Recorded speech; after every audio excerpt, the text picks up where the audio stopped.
Hallelujah. Ay, glory to God. Salamat sa pagkakataong ito. No? Salamat sa mga nag-organize. Tatay Jess. Sino ba nakikilala ko rito? Si Mel. Classmate ko yan eh. Batch 8 kami SOE with Pastor Wendell. Mga nagturo yan sa amin. When I was in Jeddah before, Pastor Wendell, si Kuya Mel, ano yan eh, parehang banker yan, dalawang yan eh. Sila nagturo sa amin ng SOE 8. And, thank God. Tama, no? Classmate kita doon. Kuya Mel, no?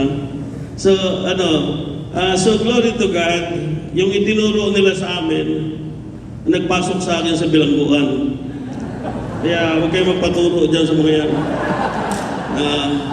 So, salamat sa Diyos at natatag kami ng Diyos doon sa loob ng bilangguan. Once, I was in jail in Dumat Al-Jandal.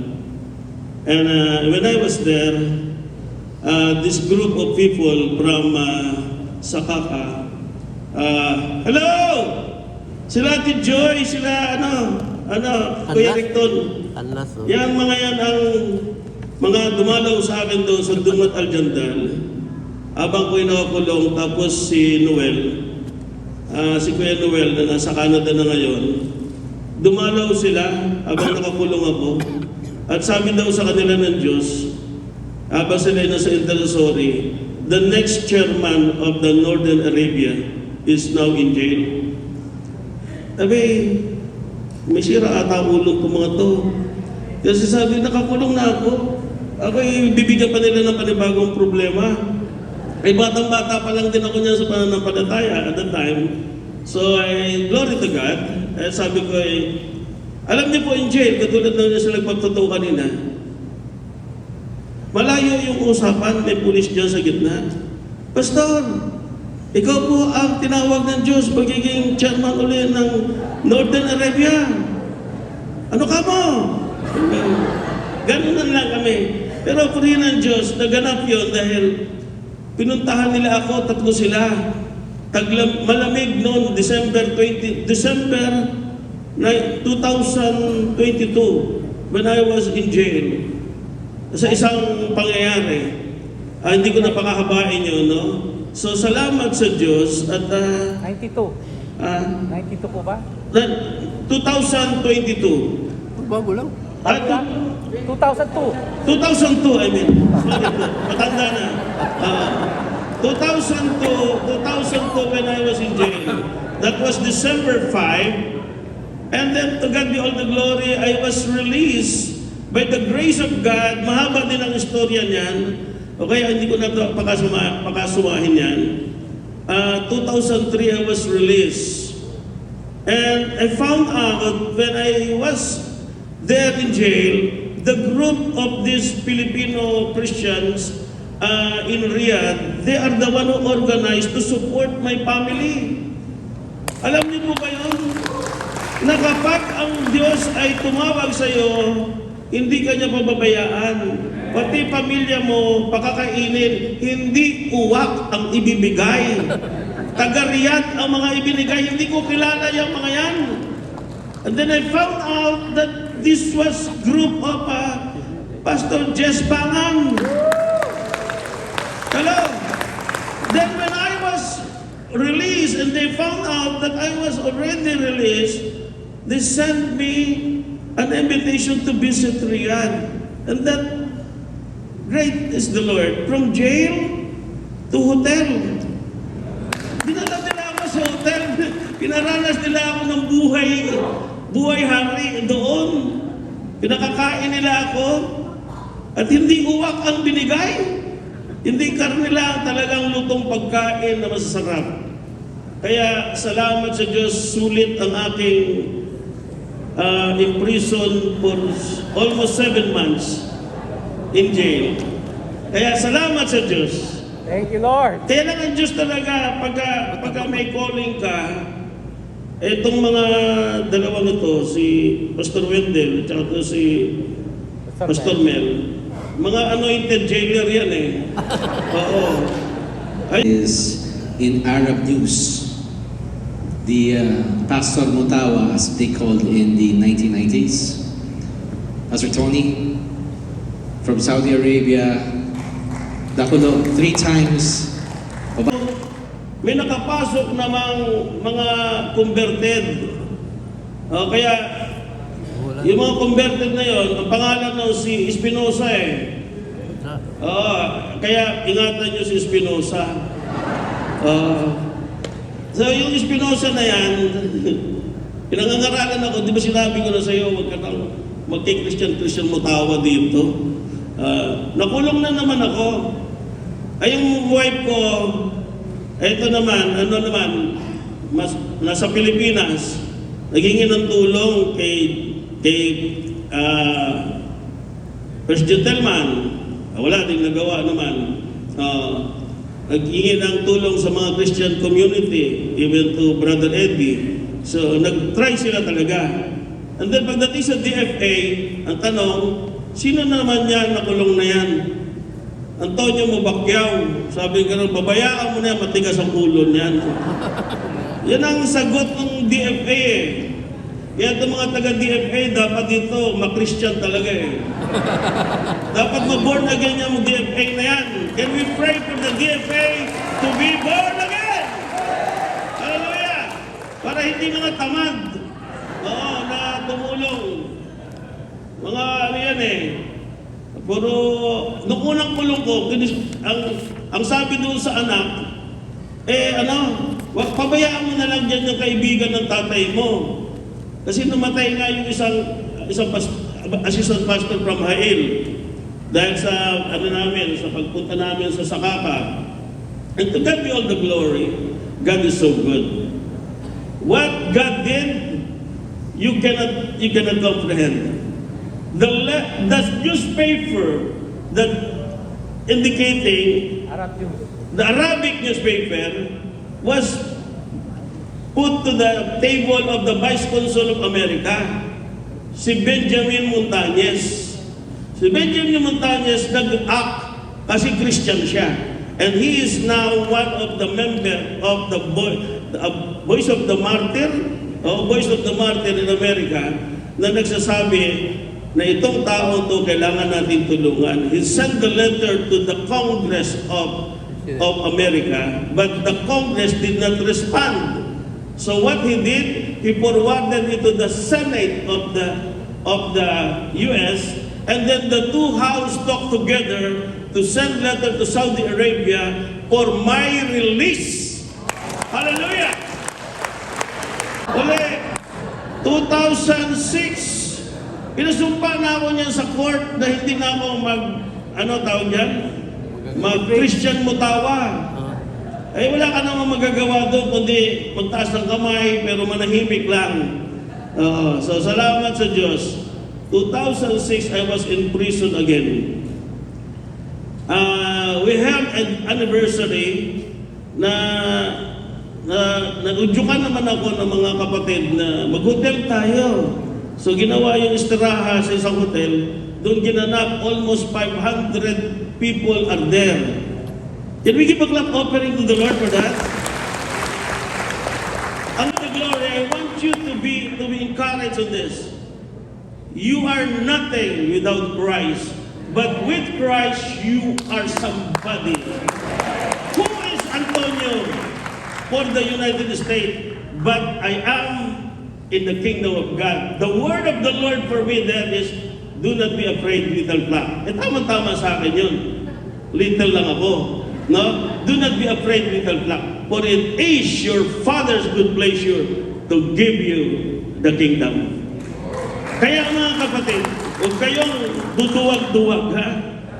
Magpakatibay kayo sa inyong pananampalataya. Ang Diyos ay buhay. Kaya doon tayo magtiwala sa kanilang iba. Thank you. To God be all the glory. Pero ito po yung kwentong patunay that God is good.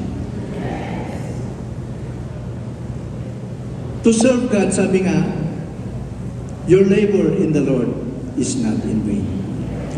Pero masarap pong maglingkod at mahirap, lalo na po sa Saudi Arabia.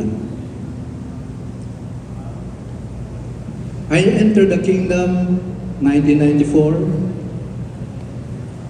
I received the Lord Jesus Christ February 23, 1995. Birthday po ng misis ko yun, February 23. Napakabuti ng Panginoon. Itinaon po niya yung spiritual birthday ko, kagaya po ng birthday ng asawa ko.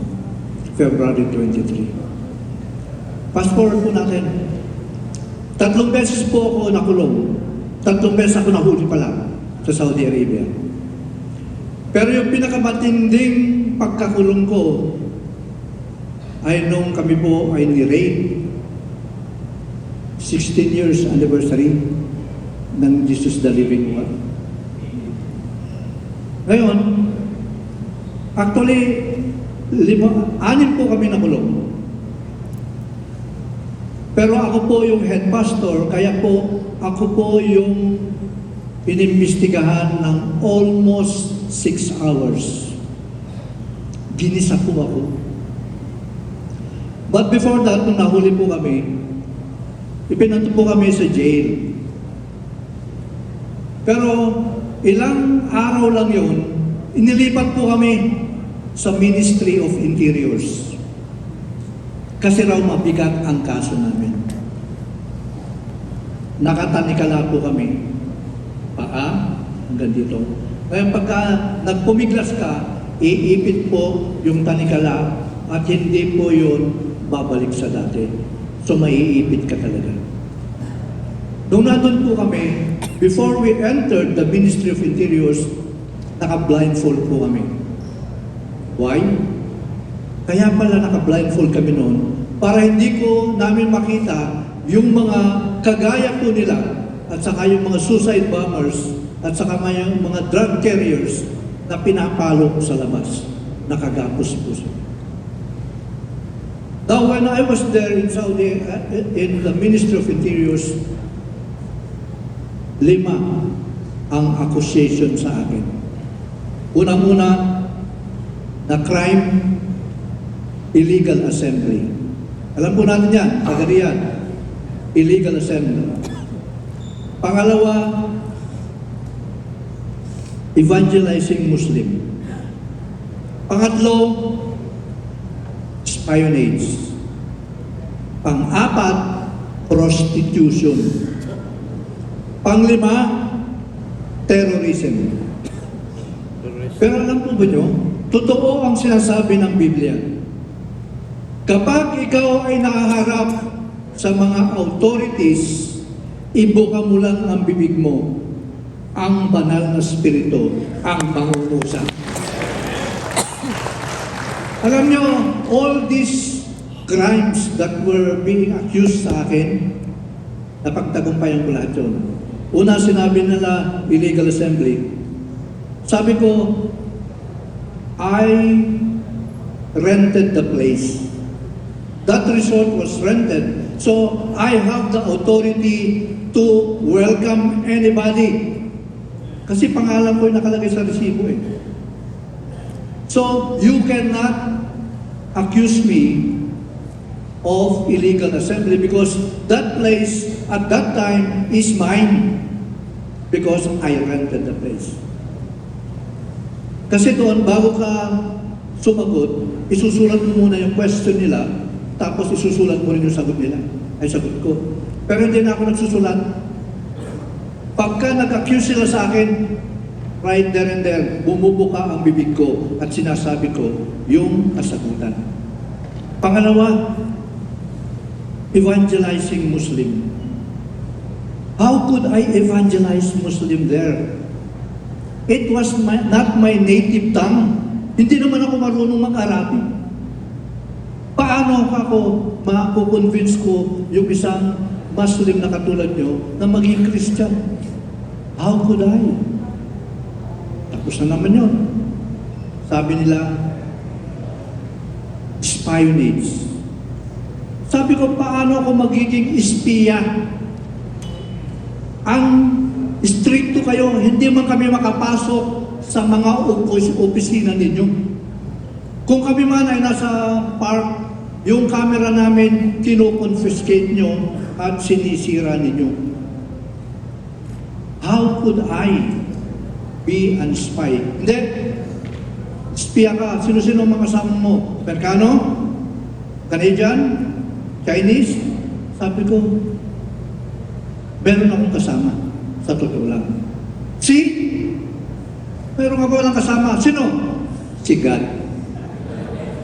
Sabi niya, naggalit talaga yung nag-question. Alam niyo kung anong ginawa niya? Inuntok po niya ang ulo ko sa mesa. Pero sabi ko sa kanya, alam niyo, pagka meron akong time na nakalaya, hindi ko sasabihin na kayo po ay ganito kalupit. Sasabihin ko na mabait kayo. From that time on, hindi na po inuuntog ang ulo ko sa mesa. Sabi ng general, huwag mong sasaktan. That was the word that comes from God. Amen. Pang-apat, ito to po yung maganda. Prostitution. Sabi ko, why? Kasi daw sama-sama ang babae at lalaki habang kami po ay sumasamba at nanonood ng mga palabas ng mga bata. Sabi ko sa inyo siguro, crime yun, pero sa aming tradisyon, sama-sama po kami. Walang malis po ito kasi mag-aasawa po at pamilya yung nandoon. Kaya kasama namin yung mga babae. Hindi kami pwedeng makapag-practice ng prostitution because nandiyan yung asawa niya. And we are afraid of God's punishment. Natatakot kami sa Diyos. May takot kami sa Diyos. Kaya naman, kamot na naman ulo yung kwan sa akin. Panglima, terrorism. Sabi ko, how? Have you heard of any Filipino inciting terrorism here in Saudi Arabia? Sabi ka agad nung hindi general yun eh. Yes! Sabi niya. Who? Sabi niya, Abu Sayyaf. Sabi ko, my friend, Abu Sayyaf is in the Philippines, not here in Saudi Arabia. And we Christians don't do that. Because sinabi, kayo lang naman Muslim yun si Abu Sayyaf eh. Siya ang gumagawa. Pero hindi ko sinabi yun. We Christians don't do that. Naintindihan kagad ng general. Siniko po niya yun nagsabi, ba't mo sinabi yun? Muslim si Abu Sayyaf. You see how God works? God works in ways we cannot see. Kaya nga, noong I've stayed in that jail for 1 month. Alam niyo po ba kung sino po ang lumakad ng paglaya ko? Senador din ng US. Member kami ng Christian community at siya po ang kumilos doon. Sabi po sa akin ng kapatid na yung aming sa prison ministry, merong lumalakad sa paglaya. Meron po kasing application ang Saudi Arabia for World Trade Organization membership. At ang prerequisite doon, wala dapat, pero marami po dito sa Pilipinas na mga pastors na alam ko na alam nila ang nangyari at ako po ay pinapanalangin nila. I was threatened to be beheaded October 17, 2004. My day. Kung hindi po ako magsasalita at ituturo yung ibang pastor na kakilala ko. Sabi ko sa loob ko, that time, alam ni Pastor Jess yan dahil sila po ang bumuo ng CNW, Church Noel. Marami akong kakilala ng pastor. But that time, mga kapatid, nagka-amnesia ako. Wala akong maituro. Kaya sabi kong wala ka maituturo, you will be beheaded. October 17, binigyan na ng petsa. October 7, sabi ko sa loob ko, hindi ko pwedeng sabihin sa mga kasama ko, baka matakot sila. Halos 6 hours po ako nag-grill. Nung bumalik po ako sa kanila, napipray po sila. Ganun po yung ministry na ginagawa namin sa Saudi Arabia. Mas kinakakulong po kami, nagfe-fellowship pa rin po kami. Pero yung isang kasama po namin, na pastor din, kapag naggagawain po kami, meron kaming call to worship, meron kaming opening prayer, may breaking of the bread kami, may message kami, at meron kaming closing prayer. Sabi po ng kasama kong pastor din, actually yung isang pastor na kasama ko doon, nandito po, si Pastor Boy, kasama ko po nakulong ito. Ngayon, ang sabi niya sa akin, Pastor, baka mahuli tayo, kasi may mga o ngayon, kung mahuli tayo, anong gagawin sa atin? Nakakulong na tayo! Ano bang gagawin nila? At least nagfe-fellowship tayo, sikat tayo, naka-video po tayo. Di ba ba? Ganun po kabuti ang Panginoon. Alam niyo po ba, kung saan po kinukuha yung message, that tuwing kami po ay mag-preach ako, meron pong isang libro doon sa Ministry of Interior na mayroong diskusyon Christian at saka hindi Christian. Doon ko po nasisilip yung mga verses na ipinapaabot ko sa aking mga kapatid. Napakabuti po ng ating Panginoon. Lahat ng wisdom, lahat po ng sinasabi ng Panginoon sa kasulatan, totoo. I testify God's goodness in my life. Kaya, sabi nga ng kapatid, mahirap mag-serve sa Saudi Arabia. Pero alam nyo, masarap. Masarap mag-serve sa Saudi Arabia. Alam nyo, nung pauwi na po ako, dahil i-deport po ako, dahil doon sa prerequisite ng WTO, hindi kagad-agad ako mapauwi. I was released, we were 6 po ako na-release. Nauna na po yung aking mga kapatid. October 26 po ako na-release. Pero na-deport po ako January 2005. 3 months. Pinalamin po nila bago ako i-deport. Yung palang mga nagbabantay sa amin, relievo po pala yan. Yung iba ngayon sa district na to, yung iba naman doon sa airport. Noong na-deport po ako, tandaan nyo mga kapatid, kung paano kumilos ang Panginoon. Noong na-deport po ako, tamang-tama yung isang bantay. Nakita niya ako, sabi niya, Pastor, are you going home? Sabi ko, yes. We are sorry because that's the rule here in Saudi Arabia. Anyway, sabi niya, ayos ba lahat yung mga bagahe mo? Ang dami nga nagpapadala sa akin, kako, hindi ko maipadala dahil over baggage. Come! Tapos sinabi ko sa mga kapatid, asan yung papadala nyo? Naglagay po sila na ng malaking black bag. Nilagay lahat doon. Kinuha niya yun at pinunta po doon sa mga sabi niya, place it in His name. Sabi niya, free of charge. Amen? Nakita ko, Lord, napakabuti mo. Kasi ang tawag sa akin noon ng mga kapatid, manong. Pagka-head ka kasi, manong ang tawag para hindi disimulado. So manong, salamat po sa buhay mo. Tama yung mga kapatid. Kaya pala, naging mahigpit sila dahil akala na maraming pasahero. Hindi, naghatid po sa akin pauwi yung mga kapatid. Kaya naman, bawat yakap, sige, iyakan. Sabi ko, yung mga bata, tanggalin nyo at baka ako mapaiyak na rin dito. Iniskortan po ako noong bantay ko hanggang dun sa Gate 12. Nung nandun na po ako sa airplane, napakabuti mo, Lord, paano na kami? Alam ko hindi ka magpapabaya sa amin. Mamaya nakapako po dun sa coat na dala-dala ko. Pag ganun ko, kasi bagong taon yun eh. Pag ganun ko, may $200. Wow! Lord, napakabuti mo. Is this the great and mighty things na hindi ko alam na ipapakita mo? Ngayon, kinapa ko lahat.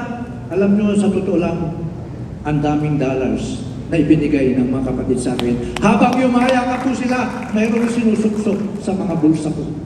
Hindi ko alam. And this is one of the great and mighty things that God is showing me. Tama po yung sinabi niya, I called him, he answered me, and he showed me great and mighty things that I do not know. Kaya naman, nagpupuli po ako sa Panginoon, papasalamat sa buhay ko dahil siya po ang kumikilos sa akin. At hindi po natapos sa Saudi Arabia. Nung nakauwi po ako sa Pilipinas, tumawag yung dating boss ko sa Saudi Arabia, nasa Dubai siya, kinukuha po niya ako. That was when I went to UAE and I have established one church again in the US. Kaya nga, napakabuti po ng Panginoon. Kung magsasabi yung mga kapatid po namin na pupunta, pabalik sa Saudi Arabia, huwag kayong matakot. As long as God is with you, hindi kayo pababayaan ng ating Panginoon. Yun ang pangako ng ating Diyos na buhay. Kaya sabi ko, alam niyo, sinabi ko pala doon sa magpupugod sa akin, sabi ko, you can behead me, but you will be accountable to God because only God owns me. Kaya sabi niyo, take good care of that. Ipinapaliwanag ko lang sa iyo at ipinapaalala. Kaya nga, nagpupuri po ako sa Panginoon dahil lahat ng mga bagay na naranasan ko sa Saudi Arabia, it is for God's glory and for God's glory. Huwag kayong matakot.